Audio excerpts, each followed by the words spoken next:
Ay, sir. Jay, busy ka, pre? Ay. Busy ka? Hmm?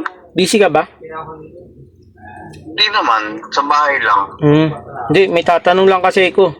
Tangin lang yan kasi. Ilang taon na yung anak mo? 7. 7 years old. Ah. Di, magpapasko na kasi, di ba? Hinahanap ko yung mga inaanak ko kasi. Na ano? Eh, wala eh. Then, Magpapasko na, hinahanap ko yung mga inaanak ko. ah. Eh, mga pinagkokontak ko na yung mga tatay. Wala na, di ko na makontak yung iba. Halos ilan lang ata yung nakontak ko, 4 lang. Kaya sabi ko, ipapasok ko na lang yung anak mo. Kahit di ko naman inaanak, ipapasok ko na. Sa akin. Kung may bibigay kasi ako, ganito kasi gagawin ko, pre. Ang iano ko kasi is 1,000 per year ng bata. Ang iano ko. Ilang taon yung anak mo ulit? 7. 7 lang. Ah. So magkano yun?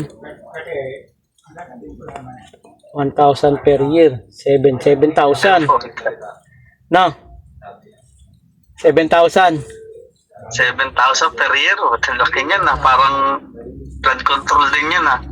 7 years old, di ba? Eh, 1,000 per year, 7. So, 7,000. Play ba? Pwede na yan. May play cashier din siya eh. May play cashier din. May play cashier din eh. May alkansya eh. Hello, kapal oh. Kapal. Den, Ha? lasing ka pa yata. Hindi. Nakakagising ko lang. Hindi. Nasaan ka? Sa inyo? Nasa Batangas ako ya.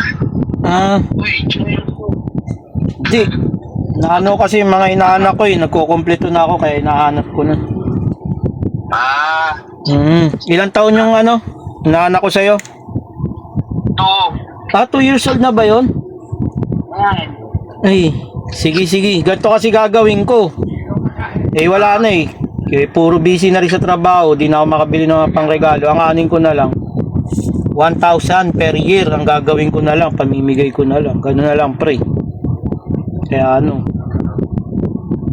Sige, kung... Ilan taon na yun? Ilan taon na? 2 years old.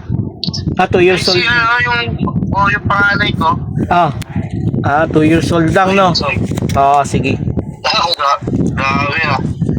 2 years old lang, ha? Mayaan pa sila. 2 years old lang, ha? Ha? Mayaan pa. Palimahan niya.